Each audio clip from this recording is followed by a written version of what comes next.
And I am now the founder of RG Adoption Consulting. I'm a single adoptive mama in a transracial family. I'm an unflinching optimist. At least that's what my website says. And I'm Mhm. dedicated to helping hopeful families start their family or grow their family that they know they're meant to have without wasting any more time. So, my team and I are here to hold your hand through every step of the domestic adoption process, from the home study all the way to finalization, so that you never feel confused or lost or on your own through the process. So whether somebody is single or gay or has kids already or they're over 40, whoever you are, our goal is to help families bring home their baby in less than a year. Man, you So are that's who I am. doing some amazing work, and Thank you. your Thank you. story I is feel blessed. so strong. And I just want everyone to know out there that Rebecca's an amazing woman, and she really has a heart for really helping families. And so, if you are in need, you want to Thank reach you. out to her, and I know that she's going to give you 100%. So don't hesitate. Um, and Thank you. then we have Christina. Will you introduce yourself? Sure, that's a rough, tough one to follow. Um, so I am. Some may call me Dr. Christina Jackson. I have been a college professor, associate professor at Adler University for the past 13 years, and my focus is on basically training master's level therapists.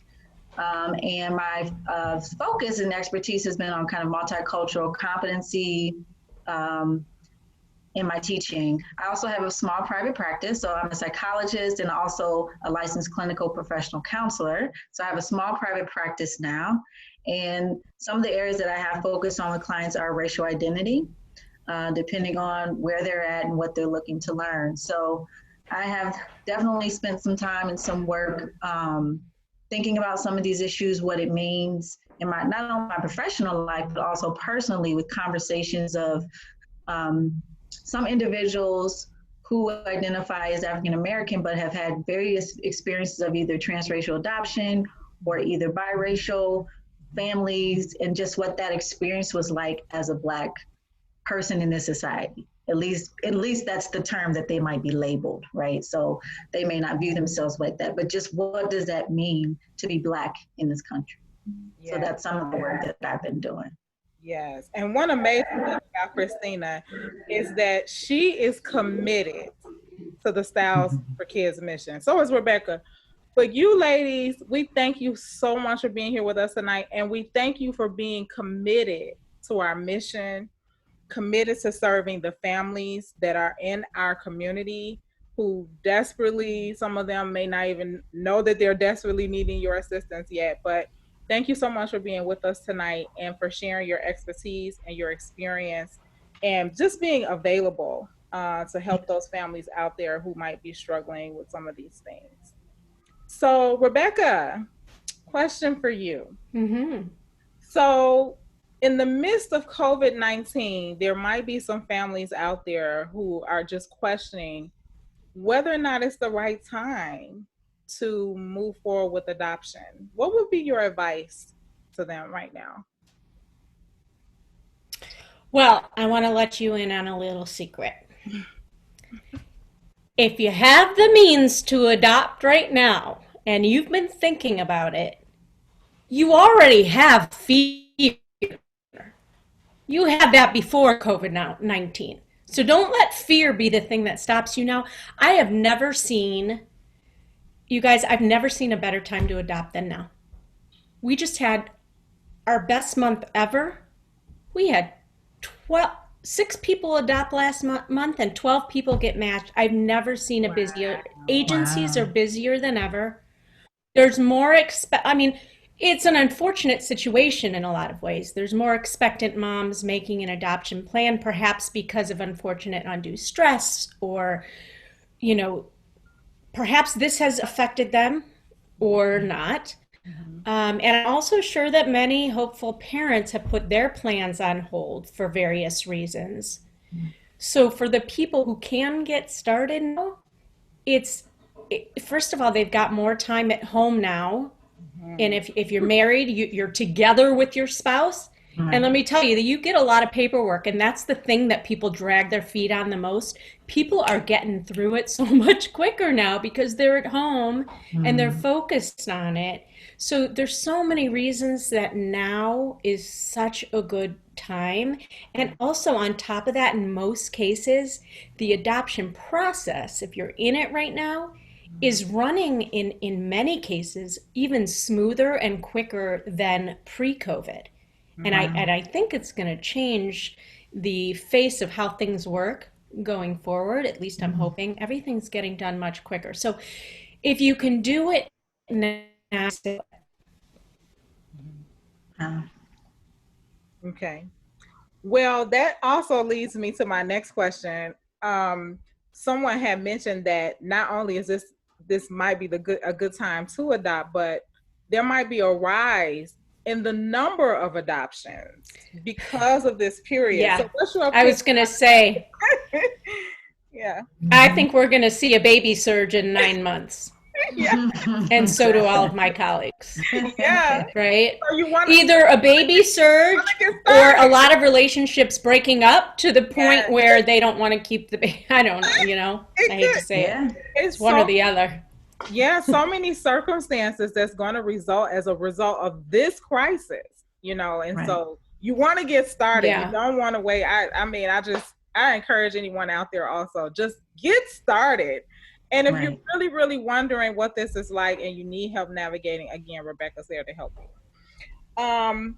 So we're not waiting until the crisis has passed. We're moving forward with adoption. Christina, the next question is to you is, as a parent who's navigating through that process, or even a parent who's already adopted or newly adopted and just trying to deal with the stress of being a new parent, you know, in the midst of a crisis, you know, what advice would you give them? Like what mental health is available for them? I'm sorry, mental health is available for them, like in this season. Like what should they be doing to cope?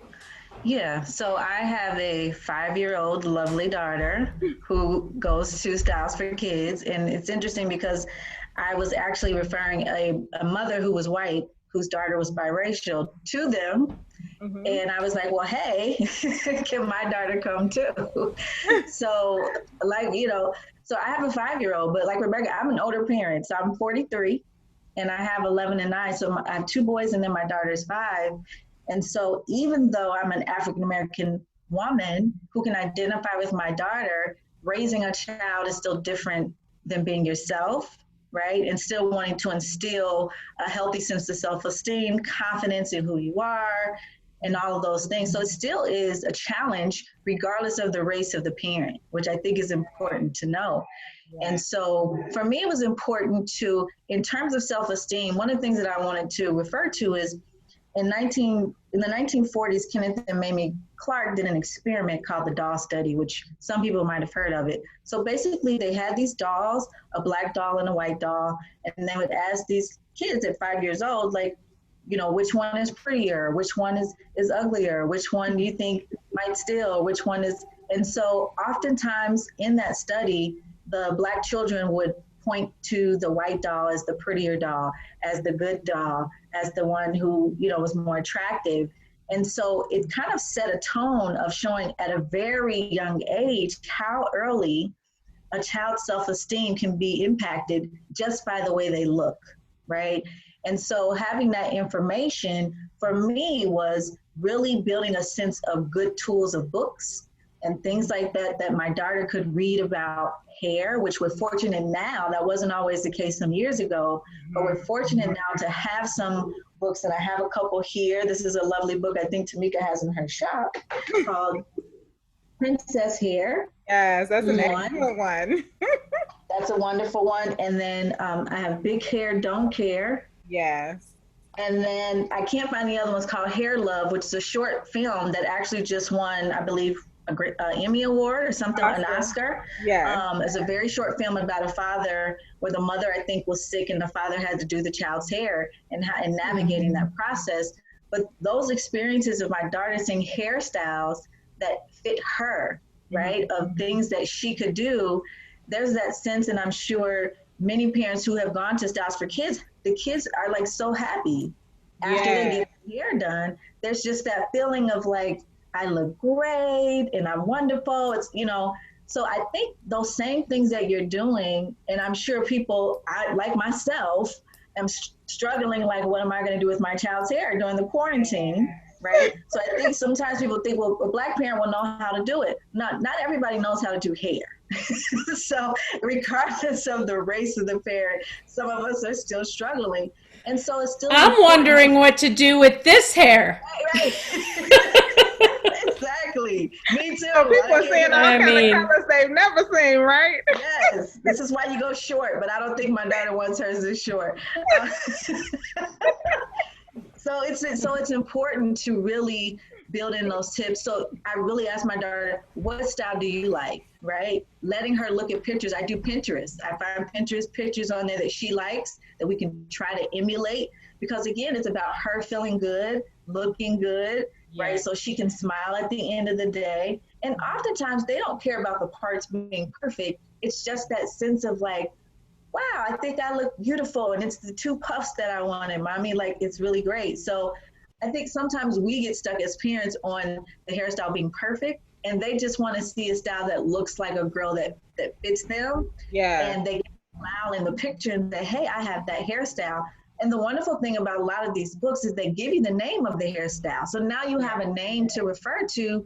Oh, you have Bantu knots, or you have 2 Afro puffs, or you have cornrows today. So it gives them a sense of understanding of who they are. You don't think it is, but it's culturally they're having some understanding of like, wow, this is some connection to who I am. I feel confident because I see other little girls whose hair looks like this. And so it just boosts their self-esteem already. And so it's really great to just, that's kind of one of the tools that I have, is just the book reading and trying to find pictures and things of other little girls that resonate with her. That's good. We constantly get questions from our transracial families about books where they can show their kids about hair. So these are the great resources. Yes. Well, this question goes to both of you. So Rebecca, what are some coping strategies that you can give for a new adoptive parent out there who may have just adopted and we're in the midst of a crisis? What are some coping strategies that you would give them that they can put in place immediately to see some relief? Oh, wow. Well, so there's so many different things because it's going to depend. Some families, first of all, they have to travel. Most of my families travel to go meet their baby for the first time and for the adoption to happen. So one thing I want to say is that for the families of mine who have traveled, it's never been easier for them, which is a relief to hear because it's nerve-wracking. So if you can drive and if you're nervous about flying, I don't think that the states have fully opened up yet. Some of them still are requiring a certain amount of quarantine first. So if you can drive, even if you can make a road trip out of it, do it. We've seen some families with kids like make a fun road trip out of it. So, right, finding the silver linings. Yeah. And for flying, I've heard that people have felt super safe, that the airlines are doing the best they can are doing a really good job at keeping people separate and really getting everything cleaned. So if you're traveling to or from another state, it has been an easy and smooth, safe process from my knowledge. The other thing is hotels and Airbnbs are really cheap right now. I just want to touch upon, because some families may have an extended stay in the hospital right now, right? So some hospitals are only allowing one parent in. So we actually have a COVID-19 guide right now. If anybody's interested, it's at the top. I don't know if it's okay to share this or not. Please. Okay, it's at the top of our Facebook page, RG Adoption Consulting. In our pinned post, we have a guide that you can get of 15 things that you need to think about if you're adopting during the pandemic. And it's things like this. Just be mentally prepared that if you're going to the hospital, you may not be allowed in at all. One person may be allowed in, nobody may be allowed in. But in some ways, again, right, finding those silver linings out of everything, in some ways it alleviates a lot of the stress from the family because they don't have to wonder, what does that mean? What does this mean? What if she changes her mind? What did she say? What is that? Like they're on edge with every moving part. Whereas if they go in knowing that this isn't even a possibility, we're going to meet our baby outside of the hospital, then it just kind of removes that. If you are stuck in another state before your clearances to leave and come home, in some cases, families are getting cleared to come home much quicker than they ever have. But if not, listen, it's a beautiful time to bond with your baby. Yes. You don't even have to come up with an excuse for someone else not to touch your child because they can't right now, right? So this is the time for you and your baby, and you don't have to make anyone in your family feel bad about not wanting them to touch the newborn, right? The new baby. So I'd say just do a lot of skin to skin and bond and really take this time to really just be together and learn each other as a family. That's excellent.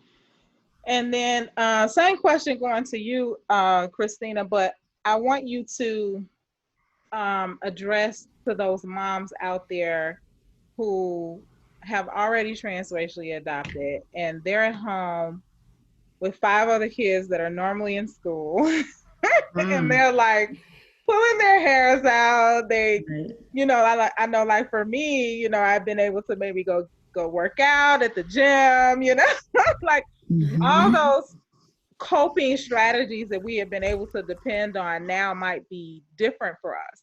And so my question to you is, for a mom out there, Rebecca and myself and all the other moms who are in our community, what are some coping strategies that you would give us to deal with what's going on in the midst of a crisis, and also being able to manage what's going on with our kids and helping to keep them healthy?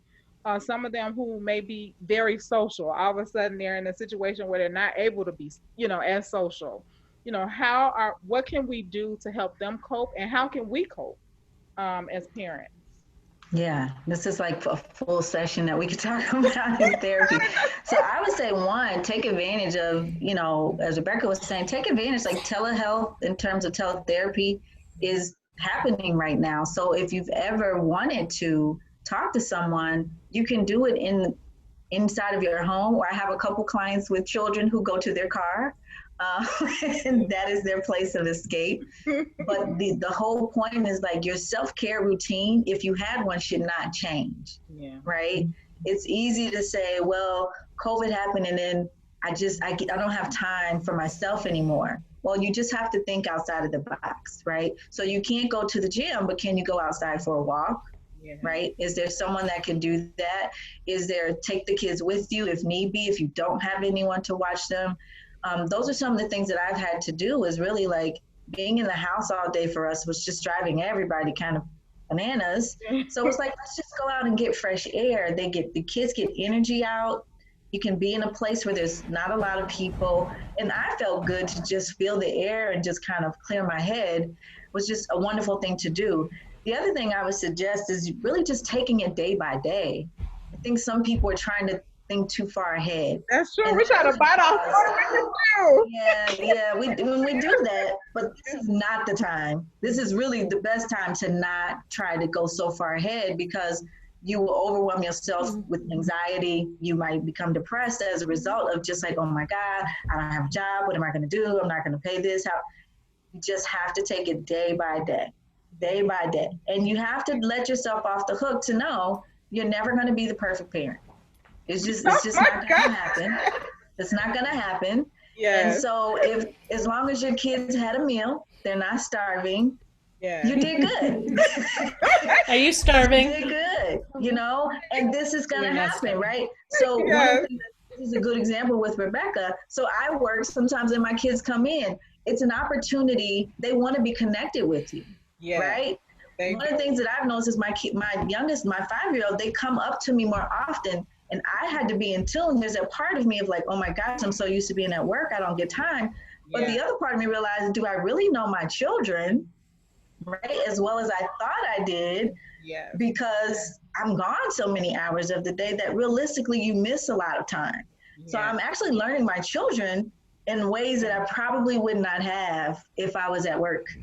Right? It's just, I'm learning my daughter more.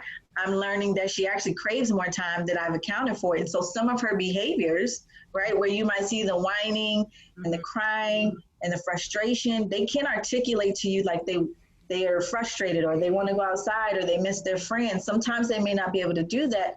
So I've learned when she's crying now, I'm like, let me just pick her up and give her a hug. And usually she's calmed down. She may not ask for it, right? But she, you know, you talk about skin to skin with a baby.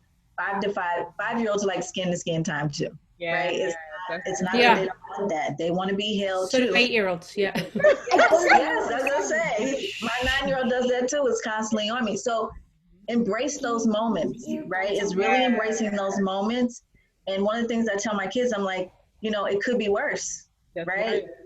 Focus on gratitude. That's one of the things that I've focused on. What do you have right now? Instead of what you don't have, what do you have?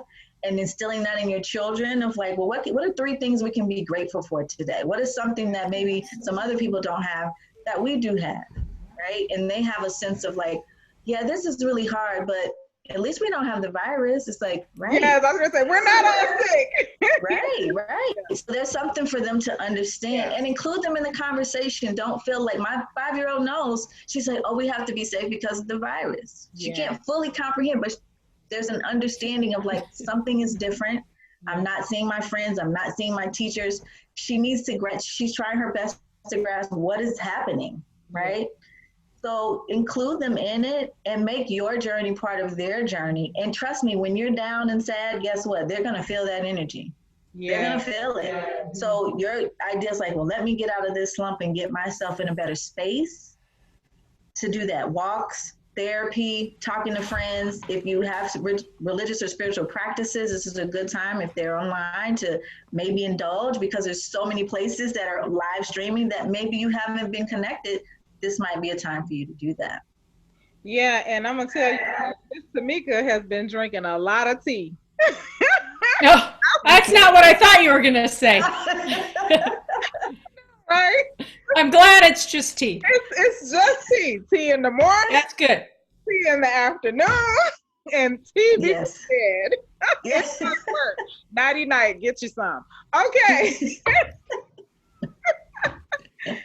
So thank you, ladies, for joining us for today's Facebook Live. This has been phenomenal. Again, we're going to make sure we post these ladies' resources for you on our YouTube page, where you might be watching this recording. So if you need their counseling or their support in this season, we hope that you will reach out to them. Thank you so much for joining us this evening. And for those of you out there who might be sick or who have lost family members during this time and this crisis, our thoughts and prayers are with you, and we're right here with you, and we're in it together. Don't forget that. If you need our support, please feel free to reach out to us directly. I know some of you moms have been doing that on Facebook, so just keep that coming. We are here to support you, and we want to be able to direct you to the resources that you need in this season. So thank you, ladies. Thank you, Rebecca, RG Adoption Consultant, and Dr. Christina Jackson. Thank you so much for joining us this evening. And you guys stay safe. You too. Okay.